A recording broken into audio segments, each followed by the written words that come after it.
Are Arab and Jewish identities contradictory? Welcome to Connections, the Arab Studies Institute interview program. I'm Mouin Rabbani, and for this episode, we're delighted to be speaking with Avi Shlaim. Avi Shlaim, a British-Israeli historian, is Professor Emeritus of International Relations at the University of Oxford. A leading member of Israel's New Historians, his books include Collusion Across the Jordan, The Iron Wall, and most recently, the fascinating Three Worlds, Memoirs of an Arab Jew. Avi Shlaim, it's a real pleasure to welcome you to Connections. It's a real pleasure for me to be on your program and to hold this conversation with you, Mouin. Thank you. In the foreword to your book, Three Worlds, you note that Samuel Huntington's Clash of Civilizations, one of the most celebrated texts of the 1990s, implicitly rules out the possibility of a Jewish-Arab identity, in your words. Yet your book is subtitled Memoirs of an Arab Jew. Why do so many, including, as you know, Zionists and radical Islamists, concur with Huntington that these two identities exist only in opposition to each other? And why, in your view, is this an ahistorical assumption with no basis in reality? Let's start with Samuel Huntington. He published his article and then a book on Clash of Civilizations in the early 1990s, after the collapse of the Soviet Union, when there was euphoria in the West, and Francis Fukuyama spoke about the end of history, Correct. Of how democracy and capitalism and liberal values have triumphed, and it was the end of history. But as we know, it was far from being the end of history. And Samuel Huntington argued that people's loyalty was no longer to their nation state, but to their culture and to their religion. So it was a very stark bipolar view of international politics, which no longer revolved around the Cold War or rivalry between nation states, but a clash of civilizations. And there was Judeo-Christian civilization on one side and Islam on the other. A new configuration of West versus East. A new configuration, indeed. But it was a profoundly ahistorical view of the reality in the Middle East. In the Middle East, the primary identity or loyalty remained to the nation state. And both Zionists and Arab and Islamists, radical Arab Islamists, concur with this view. The Huntington's view. Huntington's view. Yes. And Benny Morris has written. The Israeli historian. The Israeli historian, new historian who later changed his views and veered to the extreme right. Yes. He wrote a book about 1948, the first Arab-Israeli war. It's a good history book, but in the introduction and in the conclusion, he says that the 1948 war wasn't a traditional geopolitical conflict over land. It was part of a broader conflict between Judeo-Christian civilization and Islam. So echoing Huntington, in effect. Applying Huntington's broad thesis to the Arab-Israeli context. And there is no evidence in the long book for this argument. The only piece of evidence is that there was a Christian Lebanese woman, a member of the Red Cross committee, Lebanese Red Cross committee, who said this is a jihad. So that's a leading authority on the subject. So I think that the thesis that this was a jihad or clash of civilizations is a complete non-starter. It's completely false. And the conflict was very much about a geopolitical conflict. There are two peoples and one land, and the conflict was over the land. Now, I subtitled my book Memoirs of an Arab Jew because I think there is such a thing, there is such an identity, and I'm a living embodiment of an Arab Jew. And the Zionist movement, when I moved from Iraq to Israel when I was 5, the Zionist movement tried to erase my Arab heritage and to give me a new identity as a new Israeli. I was never completely comfortable with this identity. But later on in life, when I learned much more about the history of the region, I insisted on defining myself as an Arab Jew. Which you hyphenate. Which I hyphenate, but for me, for the others, the hyphen is a divide. For me, the hyphen unites. It unites into one entity, an Arab and a Jew. And in Israel, I was made to feel ashamed of my Arab heritage and of speaking Arabic at home. I was ashamed. Now I'm really proud of my Arab heritage. I'm proud to present myself as an Arab Jew. And I like to think that I've gained something from both cultures. So it's not up, with all due respect to the Zionist movement, it's not up to them to define my identity. I define my identity as an Arab Jew, and this is beyond dispute. Now, many Israelis do dispute this identity, you can say in Israel that you are a French Jew, or a Romanian Jew, or an Argentinian Jew, or a Chinese Jew. You can even describe yourself as a German Jew, despite the sinister associations with the Holocaust. But if you say, I'm an Arab Jew, they immediately jump up and say, there is no such a thing. It's a contradiction in terms.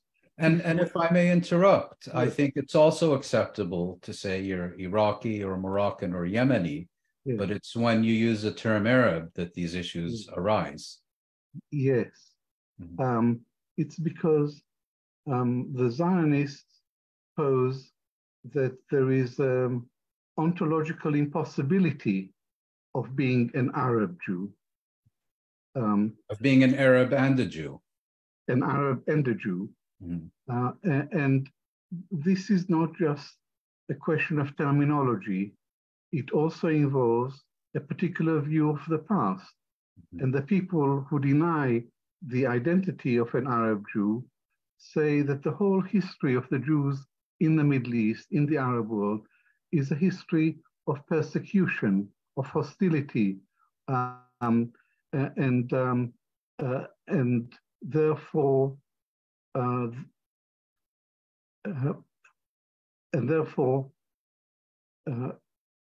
Jews who lived in the Arab world were never really Arabs. They were a persecuted minority. And just returning to a point you just made, I mean, Israelis of European heritage often take great pride in the Jewish contribution to European civilization and culture and so on, but have a very different view, if I understand you correctly, of the Jewish contribution to Arab Islamic civilization. Indeed.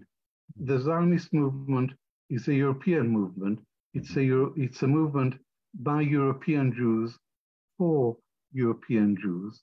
And the Zionist movement, which developed in Europe towards the end of the 19th century and was accelerated, prompted by anti-Semitism in Europe, the Zionist movement never took any notice of the Jews of the Arab lands. It just wasn't interested in them. And it was also rather condescending regarding these Jews as Arab Jews, as inferior, as backward, as primitive. It was what changed this attitude was the Holocaust. And that's and the subject of the Zionist movement's latent interest in the Jews from Arab lands is a subject I'd like to discuss in more detail later.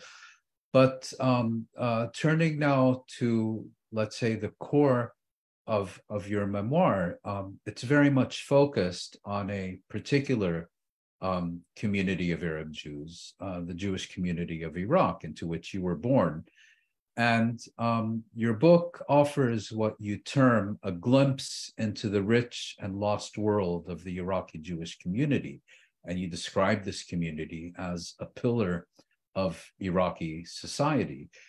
The diversity within this community notwithstanding, what were its most notable features and its relationship to Iraqi society more generally? So there were Jewish communities throughout the Arab world in the 20th century. And my book starts after the creation of Iraq in the aftermath of the First World War. And there was a Jewish community in Iraq, a substantial community, and it was better integrated into Iraqi society than any of the other Jewish communities, the one in Lebanon, the one in Syria, the one in Egypt. So it was a prosperous community, a very successful community, and one which contributed very positively in the process of nation building. King Faisal I was installed as king by the British, but he was a very popular king who embraced the Jews as a positive element. And my mother went to the Alliance School for Girls in Baghdad, and every day they used to begin the day with singing a song in praise of Faisal I. And she remembers that King Faisal I visited her school accompanied by the chief rabbi. I say this to illustrate a broader point, which is that the Jews were not aliens, they are not outsiders, they were an integral part of Iraqi society, and they contributed at every level, economic, financial, cultural, literary, musical, particularly at the musical level. In the 1920s have been described by one historian, Israeli historian of Iraqi origins, Nissim Kazaz. The book is in Hebrew. It's a very good history of the Jews in Iraq. He describes the 1920s as the period when the Jews had an Iraqi orientation. That's very important.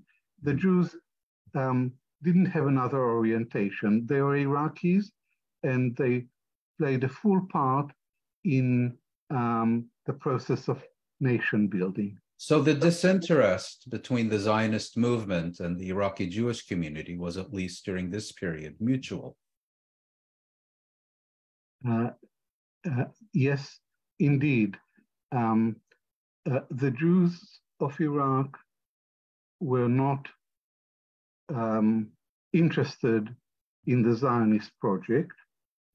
And when the Balfour Declaration was issued in 1917, the Jews of Baghdad went to see the British High Commissioner and told him that they have no interest in Palestine, that Iraq was a wonderful country, and they love the country, and they belong there, and they wanted to stay there. So there was never Jewish support for the Zionist project in Palestine on any important, in any, to a very large extent. But having said that, I should add that there were always religious Jews among the Iraqis, and for religious reasons, they did aspire to go to Zion. On pilgrimage. Not as pilgrims, actually to go and live there. I see. But they were a small minority. And the leaders of the Jewish community in the 40s and 1950s didn't support the Zionist movement. They may have had some sympathy for the Zionist project, but they saw it not as a project for them, but a project for European Jews. Right. And this would have been in the context, of course, of the rise of fascism in Europe and the Holocaust and its aftermath and so on, which perhaps they saw, like you said, as a very European rather than Middle Eastern phenomenon. And on this point, in your book, you quote your maternal grandmother, who passed away only 2 years ago, as saying, and I'm quoting, Zionism is an Ashkenazi thing. It has nothing to do with us, end quote. What did she mean by this? And just to pick up on where you left off, was this a general attitude within the Iraqi Jewish community before the 1950s, or even before the 1940s? It wasn't my maternal grandmother, but my mother, Mas'uda or Saida. Sorry. She is the main source and the hero of my book, yes. The main source about our lives in Iraq.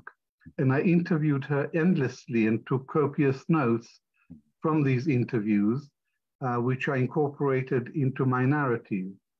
And she used to wax lyrical about the wonderful Muslim friends that we had in Baghdad. And one day I said to her, did we have any Zionist friends? And she looked at me as if it was a really strange question. And she said, no, this is a direct quote. She said, no, Zionism is an Ashkenazi thing. It's nothing to do with us. And I think this was quite a typical attitude. It was a representative attitude of the majority of Iraqi Jews of her generation. The lure of Zion was not there. There was no attraction because most of the Jews were so well integrated into, so well established, they had such deep roots in the country that it didn't occur to them to go to Palestine. And this held even, if we still look at the period before the establishment of Israel, this held even, for example, during the period of the Rashid Ali Ghailani coup in Iraq during the Second World War, which was seen as an attempt to embed Nazism in the Middle East in the context of the World War. So to go back to the 1930s, there was the growth of anti-Semitism in Iraq, and there was increasing anti-Semitic, there was increasing propaganda in Iraq, purveyed by a very effective German ambassador, Fritz Grober, who knew Arabic, bought a newspaper, and spread systematically anti-Semitic views, propaganda in Iraq. What is interesting to me is that there was no anti-Semitic literature in Arabic. So anti-Semitic literature had to be translated from 4 European languages to Arabic, like Hitler's Mein Kampf. So anti-Semitism is a European malady that was exported to the Middle East. The episode of Rashid Ali al-Gailani, who was prime minister for a month in May 1941, is really interesting, because on the 1st and 2nd of June 1941, there was the Farhud. There was a pogrom against the Jews. It was a very violent outburst against the Jews in which about 165 Jews were killed, many were injured, Jewish women were raped, Jewish shops were looted. It was a traumatic experience that shook the Jewish community to its core. And one version of history says this was just an outburst, a manifestation of endemic anti-Zionism, of endemic anti-Semitism that had been there all along. My treatment of the Farhud is different. I regard it as a more complex phenomenon, more anti-British than anti-Semitic, because the revolt of Rashid Ali al-Gailani was against the British, and he kicked them out. Mm-hmm. Then the British sent forces, and the British ambassador to Baghdad, Sir Kinahan Cornwallis, instructed the British forces to remain outside Baghdad, to the west of the river, because he didn't want the Iraqis to say that the regent who had fled was the Hashemite monarchy. The regent of the Hashemite monarchy who had fled during the rule of Rashid Ali al-Gailani, that the regent and the Hashemite monarchy was reimposed on the Iraqis by British bayonets. So there was a breakdown of law and order during which the Farhud took place. It wasn't a straightforward manifestation of anti-Semitism, although there was that as well. And I blame mostly Rashid Ali al-Gailani, who's used the Jews as scapegoats. Mm-hmm. My parents hated Sir Kinan Cornwallis, but they couldn't pronounce his name, so they used to call him Al-Kalb ibn Al-Kalb, the dog and the son of a dog. But if I may, I mean, what I find interesting or even more disturbing about the Farhud is if you compare it, for example, to the Jews of North Africa. Iraqi Jews were not given foreign citizenship, and therefore, let's say, their integration into Iraqi society was far more complete. Yet you had this pogrom nonetheless.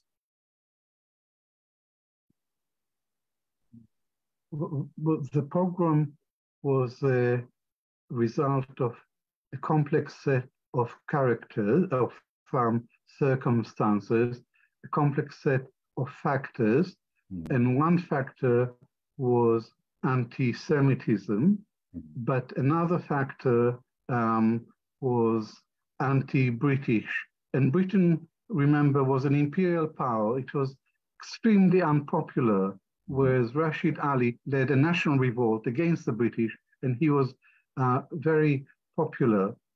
And after the restoration of the monarchy to Baghdad, there were a lot of frustrated Iraqi soldiers with their arms, and it was a clash between soldiers and Jews that started the Farhud.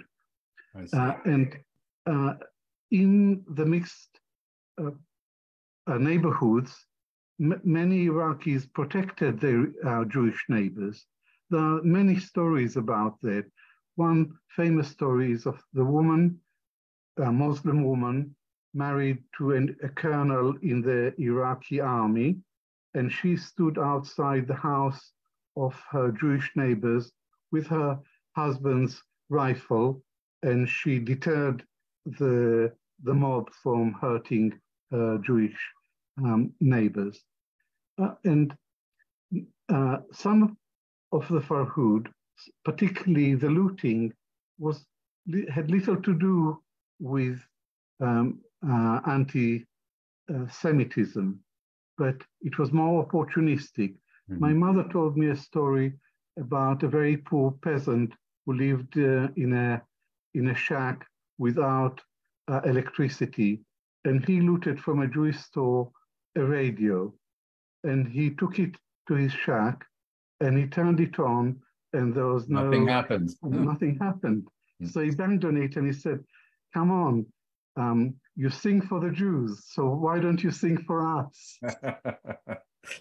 But the Farhud shook the Jewish community to its core. And after the Farhud, there was a reassessment. And the consensus among the leadership was that this was... The leadership of the Iraqi Jewish community. Yes. Yeah. The consensus among the Jewish leaders was that this was a one-off thing, unfortunate episode, very painful episode, but the things would gradually go back to normal. Mm-hmm. If we move forward now to the late 1940s and early 1950s, you identify the Arab Jews, including, of course, the Iraqi Jewish community, as what you term the less well-known and less talked about victims of the establishment of Israel. At the same time, your account differs sharply from the conventional wisdom about the reasons for their mass exodus to Israel after 1948. And you dismiss the Israeli claims that this constituted a so-called Jewish Nakba as propaganda. In your telling, these communities were the collateral damage of a conflict that was not their own, crushed by the forces of Zionism on the one hand and Arab nationalism on the other. If we look specifically, once again, at the Iraqi Jewish community, what were the main factors that produced their exodus? In 1950, there were 135,000 Jews in Iraq. By the end of 1952, roughly 125,000 Jews ended up in Israel, and around 10,000 Jews only remained in Iraq. Well over 90%. Well over 90%. The whole of the community, virtually the entire community, was uprooted.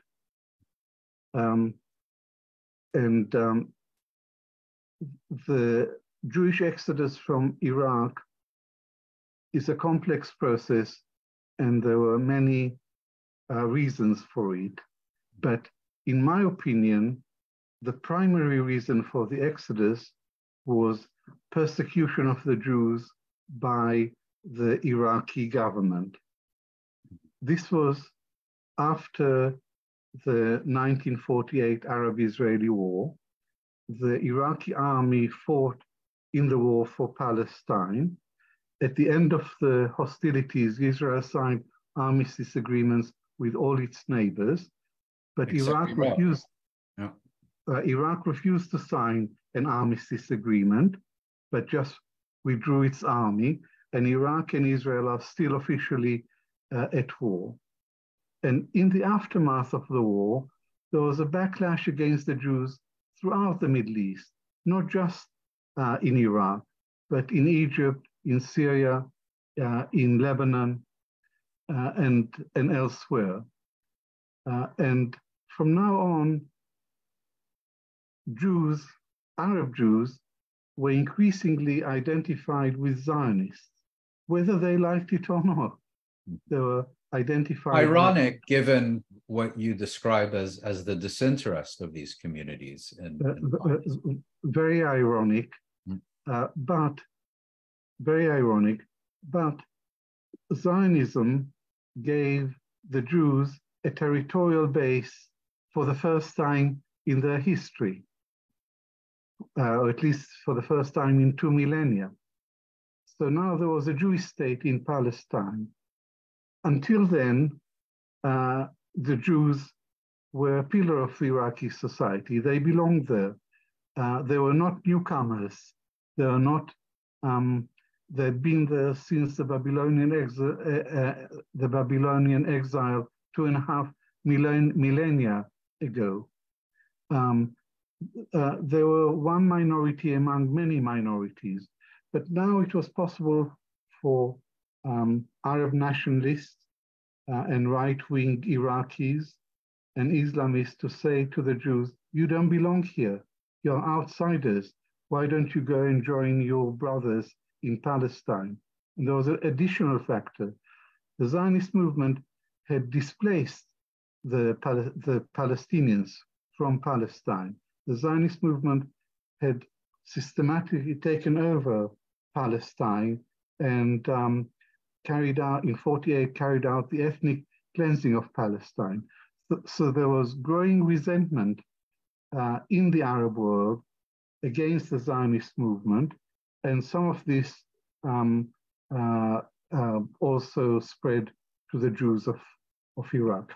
So you see this very much as the product of concrete regional political developments, rather than an explosion of let's call them long-standing rancor or prejudice against this community. Yes, very much so.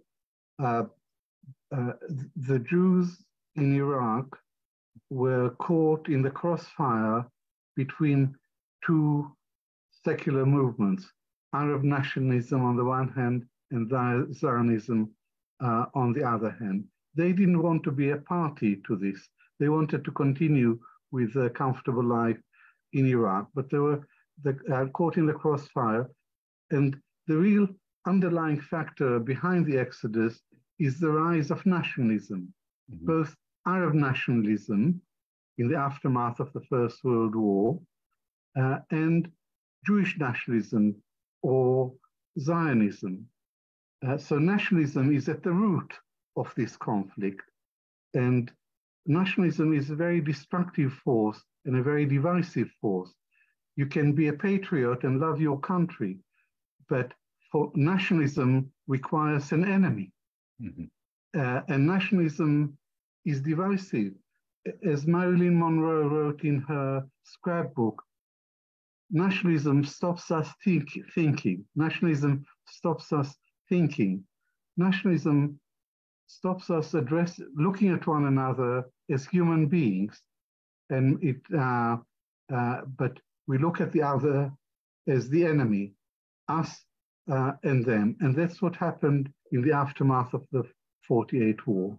So on the one hand, the Iraqi state and Iraqis more generally began to look upon the Iraqi Jewish community differently. But another development, which you briefly alluded to earlier, is that in the aftermath of the Holocaust and the destruction of European Jewish communities, the Zionist movement also began to take an interest in the Jews of the Arab world. My academic discipline is international relations, and my main research interest has been the Arab-Israeli conflict, and I always saw the Palestinians as the main victim of Zionism. That's blindly obvious. But what I didn't realize is that there is, well, in 1948, 750,000 Palestinians, more than half the Palestinian population, was made into refugees, and the name Palestine was wiped off the map. That is the Nakba, the catastrophe. That's been obvious to me all along, and I've written a great deal about it, particularly the Arab-Israel, the 1948 war. What I began to realize only later, when working on my memoirs, was that there is another category of victims of Zionism, and that is the Jews of the Arab lands. And that's not much talked about. And as you say, they were a collateral damage in this interstate conflict. And I became more and more interested in the parallels between Palestinian history and Jewish Arab history, the history of Arab Jews. The Palestinians were ethnically cleansed, they displaced in 1948.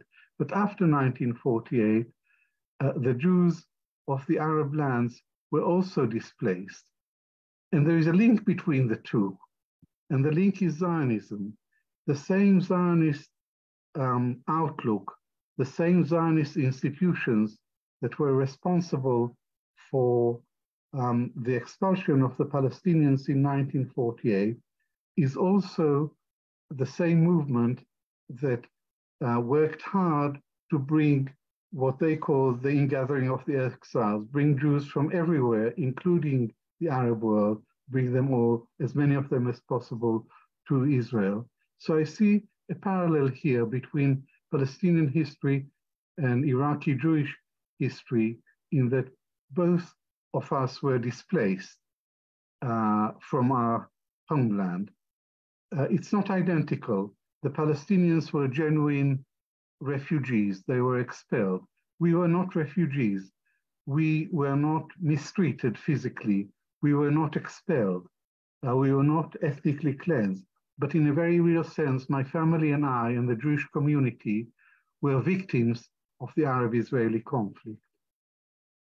And in your book, you also describe a direct role for the Zionist movement in seeking to be a catalyst for this exodus of the Iraqi Jewish community. What new information about these events did you find while researching your book? That is a sensitive issue. Mm-hmm.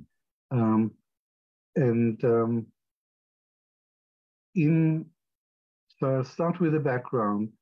In March 1950, the Iraqi government passed a law that said any Iraqi Jew who wants to leave the country is free to do so.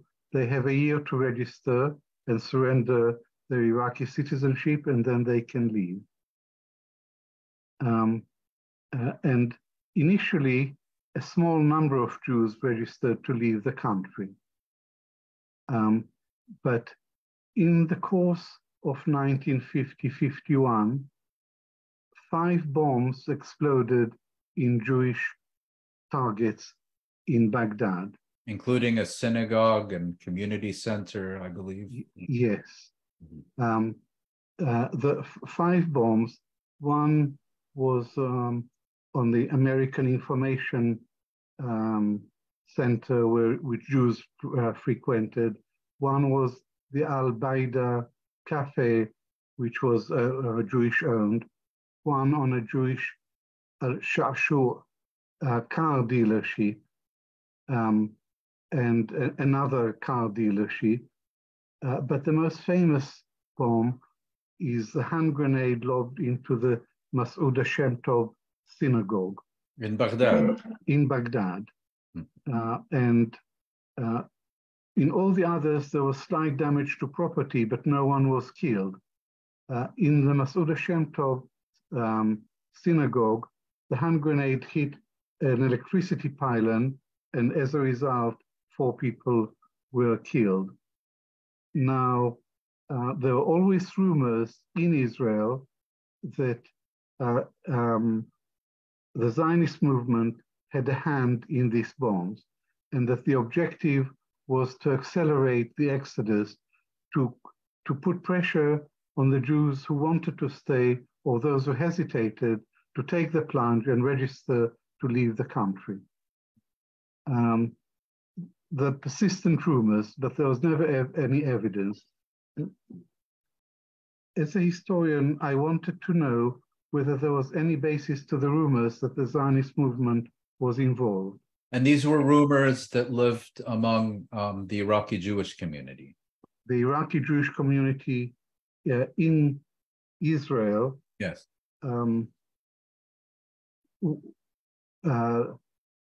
believed this story. Yeah. And many of them were disappointed with Israel once they arrived, and with the reception that they received in Israel. And if I may, I think also the rumors persisted because the perpetrators were not arrested or identified. Yes. I wanted to get to the bottom of this, and I didn't want to purvey conspiracy theories. I'm not a conspiracy theorist, I'm a historian. So I needed to find evidence to prove or disprove this claim. And in 1982, when I was working in the Israeli State Archives, and I spent a whole year in the State Archives, I ordered from the catalog 2 files, Iraq 1950. And the state archivist said to me, they are closed. And I said, more than 30 years have gone by, so why don't you release them? He said, I'll check. He told me, because they contain Mossad documents. And I said to him, well, remove the Mossad documents and leave the foreign policy, the foreign ministry documents. He said, I'll check. The next day he said to me, no, it's not possible. And I thought, the files must contain the incriminating evidence. The state archivist told me he read them right through carefully, and there is no incriminating evidence whatsoever. So I had to suspend judgment until a few years ago when I was in Ramat Gan and I met Yaakov. Which is where you lived as a child after your family. Where I lived as a child in Ramat Gan, a big town near Tel Aviv, where many Iraqi Jews ended up, and it's sometimes called Ramat Baghdad. I met this Yaakov Karkukli, an elderly friend of my mother, who was in the Zionist underground, an activist. And he told me the whole story of the activities of the Zionist movement in Baghdad. And he told me that one of his colleagues, Yosef Basri, a very smart Jewish lawyer and an ardent Zionist, was responsible for 3 of the bombs, but not for the one in the Mas'uda Shem Tov synagogue. And he told me that his controller was an Israeli intelligence officer based in Tehran. Tehran in those days, under the Shah, Iran under the Shah had very close covert relations with Israel. So the Mossad could operate freely from Tehran. The name of the controller was Max Binet, and he gave Basri the instructions and the TNT. And Basri was responsible for 3 of the bombs. He was caught, he was tried, convicted, and sentenced to death by hanging. And the Israelis said that he was tortured, and only the torture produced the confession, but so forced into a false confession. Yes. And I believe, so I said to Karkukli, what you tell me fits in with everything I know, but that's not enough. You'll say so. I need evidence.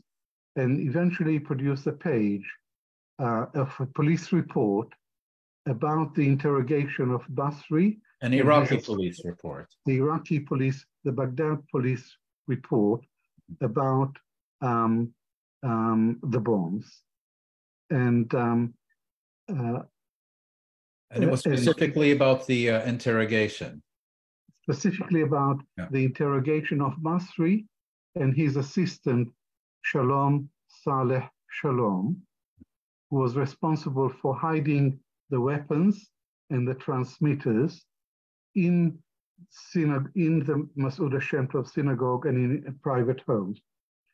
So there were details about them and about the bombs and naming names of the collaborators, but it was a Arabic report, one page on plain paper, without a date, without letter heading, without a name. So I hesitate to call it a smoking gun, but I do know for sure that the information in this page is based on a police report on the interrogations and what was said in the interrogations.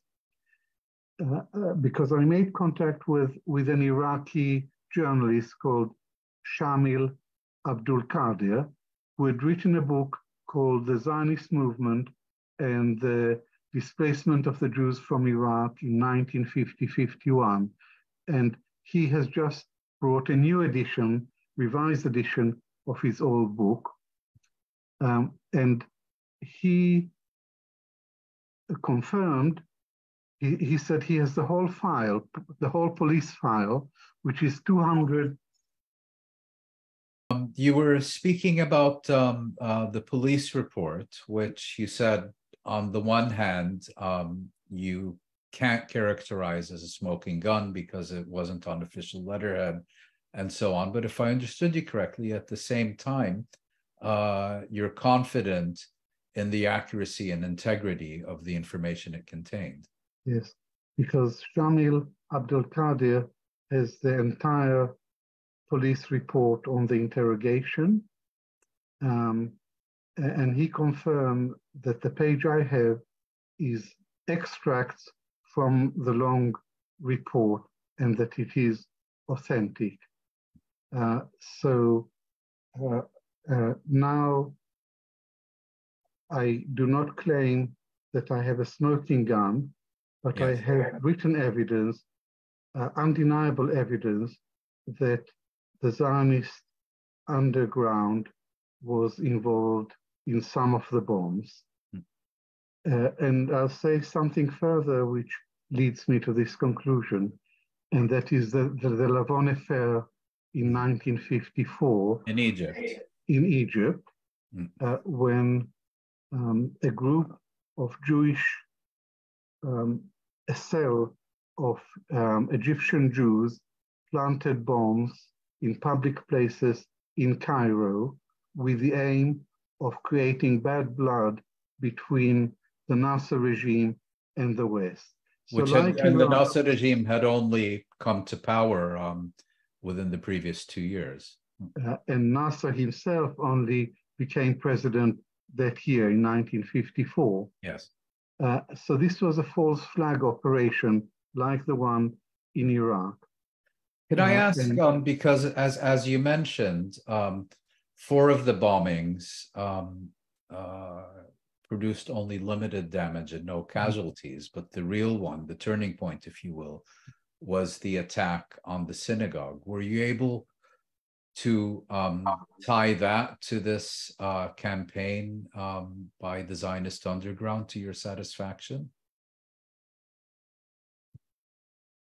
So in both cases, Baghdad 1950 and Cairo 1954, the Zionist campaign of propaganda said that these were innocent local Jews who were being framed for something that they did not commit. But in Cairo, the whole group of Jews was rounded up because one bomb went off prematurely, and they're all put in prison. And the controller was the Israeli intelligence officer called Max Binet, and he committed suicide in prison. And it was the same Max Binet who was the controller of Basri in Iraq in 1950. So this was another false flag. Sounds like a persuasive connection.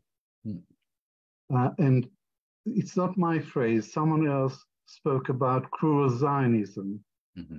And both Iraq 1950 and Cairo 1954 are among the cruelest examples of cruel Zionism that I've come in all my research. And the point I would emphasize is that the bombs in Baghdad weren't a one-off thing, but it was a pattern of behavior, and a deplorable pattern of behavior by the Zionist movement and then Israel in recruiting local Jews and turning them into spies and terrorists against their own people, and that against their own countries, and that created a backlash against the Jews in general. Yeah, against the entire community. Against the entire community. Precisely because these were members of the local community rather than operatives sent by a foreign government.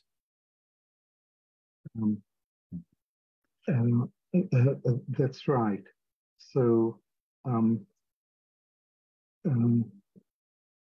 if I could move on, your memoir and the history of your family that forms its core seeks to recapture a Middle East that was characterized by thriving cultural pluralism and the coexistence of multiple identities and communities.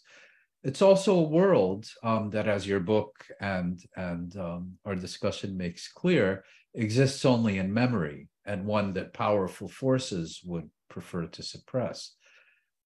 You're not only the author of this book, but also a prominent scholar of the contemporary Middle East and one who is actively engaged with it.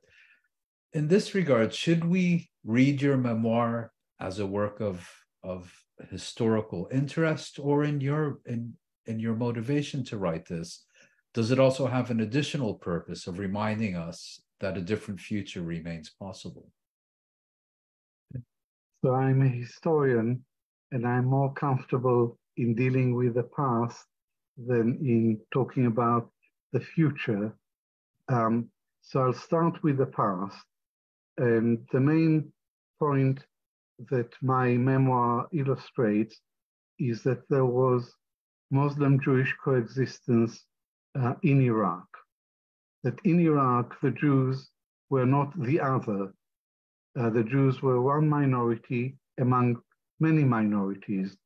There were Christians, the Catholic Chaldeans, Assyrians, Turkomans, Circassians, and the Jews didn't stand out. They were one minority among many, and there was a long tradition of religious tolerance and coexistence. Iraq didn't have a Jewish problem. Europe had a Jewish problem. Iraq didn't have a Jewish problem. So I wanted to recreate this society and coexistence, which was blown away by the cold winds of nationalism in the 20th century. And I think it's important, particularly for Arab listeners, to know that this world once existed, because Israel was created in 1948. Arabs who were born after that would have no idea about Arab Jews, that this coexistence took place at one time. And for my family and me, for the Jewish community at large, Muslim-Jewish coexistence wasn't an abstract idea. It was an everyday reality. And it was something that we touched and we experienced. So the point I really establish, or try to establish in this memoir, is that Muslim-Jewish coexistence is possible, that antagonism is not preordained, it's not inevitable, it was brought about by nationalism, but thinking about the past, reflecting about this experience, enables me personally to envisage a better future for our region. Our region is a dismal mess. It's a wreck. It's a most terrible situation now. And I would like to think of a better future. And a better future would have to have some of the elements that made coexistence in the past possible. And more specifically, there can be no coexistence unless Israel acknowledges the suffering that it has inflicted on the Palestinians. Israel has always refused to come to a historic reckoning. So this is a precondition to resolving the conflict and a better world.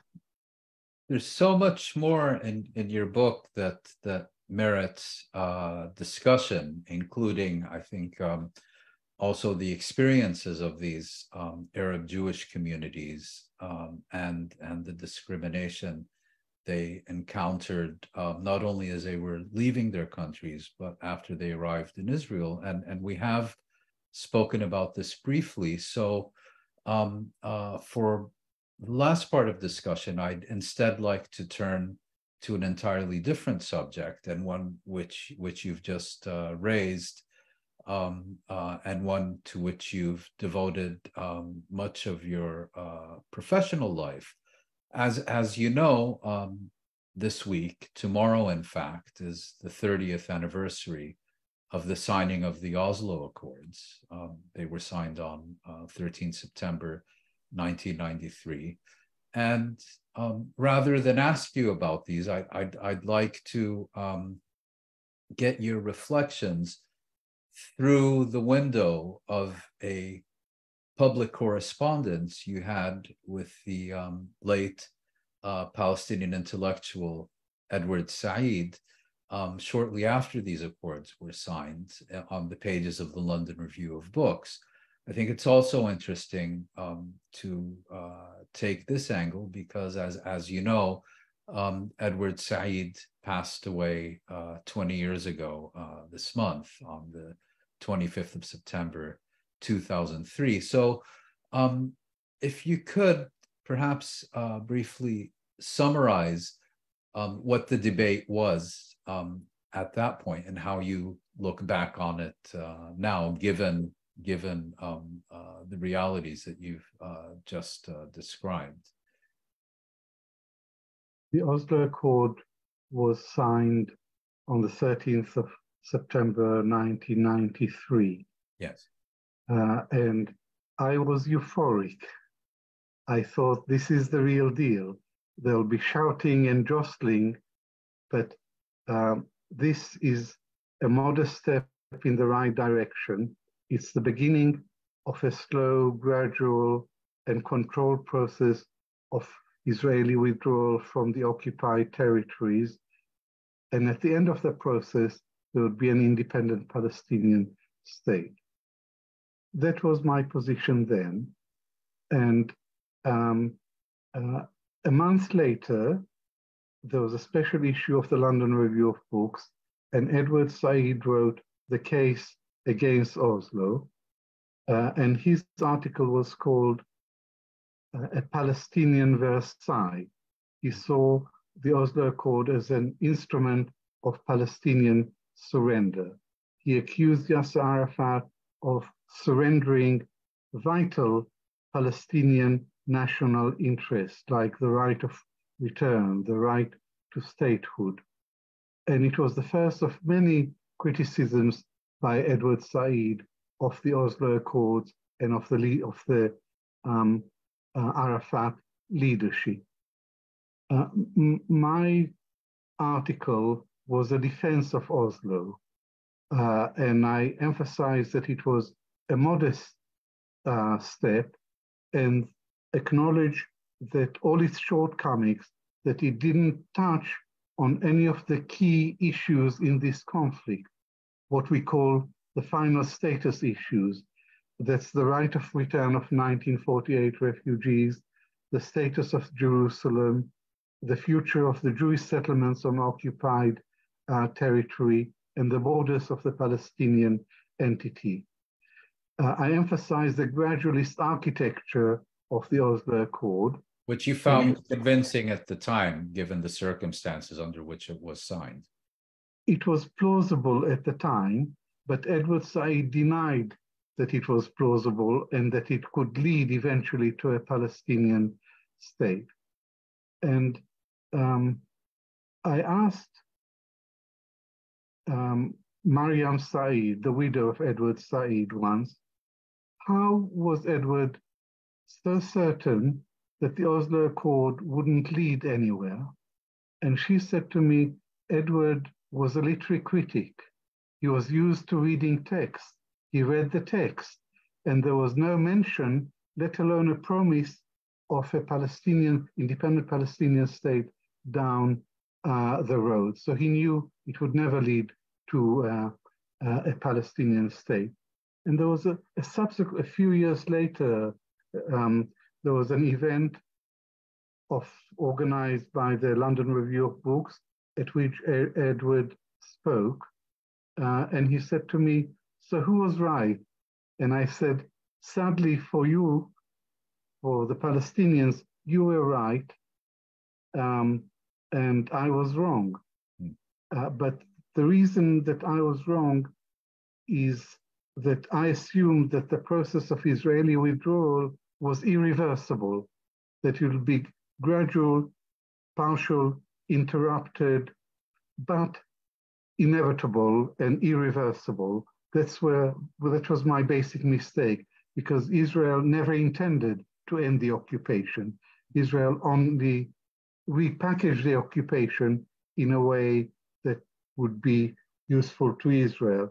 And Rabin never accepted the Palestinians as equal. He never treated them with respect. He was very brutal in his treatment of the Palestinians, and he never ever conceded that there would be a Palestinian state. But instead of relying just on brute force, he decided to give the Palestinians limited autonomy. But everything from then until now, 30 years on, is under the control of Israel. Israel is a dominant power, and Israel's aim is not peaceful coexistence with the Palestinians, but hegemony. Avi Shlaim, thank you very much for sharing your expertise and insights with Connections, particularly for this discussion of your fascinating new book, 3 Worlds, Memoirs of an Arab Jew. Thank you very much. Thank you very much, Mouin, for this conversation. Thank you.